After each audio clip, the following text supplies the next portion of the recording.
ఉపాధి హామీ పథకంలో దేశంలోనే ఏపీ మొదటి స్థానంలో ఉన్నట్లు కేంద్ర గ్రామీణాభివృద్ధి శాఖ పేర్కొంది. ఏప్రిల్ 1వ తేదీ నుంచి మే 15వ తేదీ వరకు 6.99 కోట్ల పని దినాలను ప్రభుత్వం కల్పించింది. మొత్తం 32.37 లక్షల కుటుంబాలు రూపాయలు 1713.27 కోట్ల మేర లబ్ధి పొందాయి. నేడు రాష్ట్ర వ్యాప్తంగా నియోజకవర్గ కేంద్రాల్లో బీఆర్ఎస్ నిరసన కార్యక్రమాలు చేపట్టనుంది. సన్న వడ్లకు మాత్రమే రూపాయలు 500 బోనస్ ఇస్తానని సీఎం చెప్పడం రైతాంగాన్ని మోసం చేయడమేనని ఆ పార్టీ అధినేత కేసీఆర్ మండిపడ్డారు. తెలంగాణలో 90% రైతులు దొడ్డు వడ్లనే పండిస్తున్నారన్నారు. అలాగే రైతు భరోసా ఇవ్వట్లేదని, వడ్లు కొనుగోలు చేయడం లేదని ధ్వజమెత్తిన కేసీఆర్ బీఆర్ఎస్ కార్యకర్తలు రైతుల పక్షాన పోరాడాలని పిలుపునిచ్చారు. గురువారం సందర్భంగా అమలవాడి సాయిబాబా ఆలయంలో, సుభాష్ నగర్ తేనె సాయిబాబా ఆలయంలో అర్చకు ప్రత్యేక పూజలు చేశారు. పెద్ద ఎత్తున భక్తులు పాల్గొన్నారు.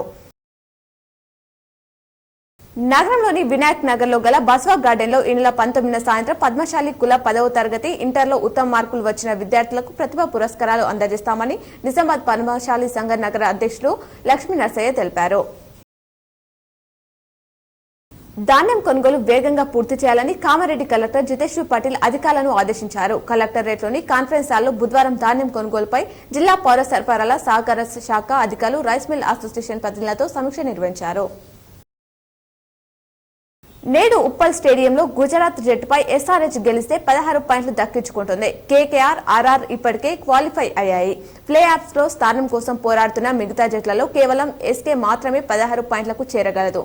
ఈ నేపథ్యంలో హైదరాబాద్ ఈ రోజు గెలిచి సునాయాసంగా ప్లే ఆఫ్స్ వెళ్లాలని ఫ్యాన్స్ ఆకాంక్షిస్తున్నారు.